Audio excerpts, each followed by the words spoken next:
கால தேர்தல் நெருங்கி கொண்டிருக்கிறது. இப்ப 4 முனை போட்டி அப்படின்றது ஓரளவு உறுதியாயிடுச்சு. அதிமுக கூட்டணி, திமுக கூட்டணி, விஜய் கட்சி ஒண்ணு, இந்த பக்கம் சீமான் கட்சி, 4 விதமான அணிகள் போட்டியிடுறாங்க. களத்தை பொறுத்தவரை எப்படி இருக்கும் அப்படின்னு நீங்க தாங்க கணிக்கணும். எப்படி இருக்குன்னா எங்களை பொறுத்த வரைக்கும் அனைத்து இந்திய அண்ணா திராவிட முன்னேற்ற கழகம் ஏற்கனவே 31 ஆண்டு காலம் தமிழகத்தில் ஆட்சி புரிந்த கட்சி, பல தேர்தலை சந்தித்த கட்சி, பல ஆண்டுகள் ஆட்சி புரிந்த 2019 2021 வரைக்கும் அனைத்து இந்திய அண்ணா திராவிட முன்னேற்ற கழக ஆட்சியில் எண்ணற்ற திட்டங்களை கொடுத்துருக்கோம்.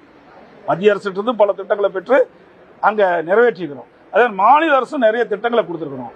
ஆனால் திராவிட முன்னேற்ற கழகம் இந்த 5 ஆண்டு காலத்தில் எந்த ஒரு புதிய பெரிய திட்டமும் இல்ல. சட்டம் ஒழுங்கு அடியோடு சீக்கிரம் தினந்தோறும் கொலை, கொள்ளை, திருட்டு, வழிப்பிரிப்பு, பாலியல் வன்கொடுமை நடக்காத நாளே இல்லை. தினந்தோறும் தொலைக்காட்சியும் பத்திரிகையும் பார்த்தா இந்த செய்தி தான் வந்துகிட்டு இருக்குது. வேற எந்த செய்தியும் வரல. இவருடைய ஒரே சாதனை ஊழல் செய்து தான் சாதனை இந்த ஆட்சி வயசு.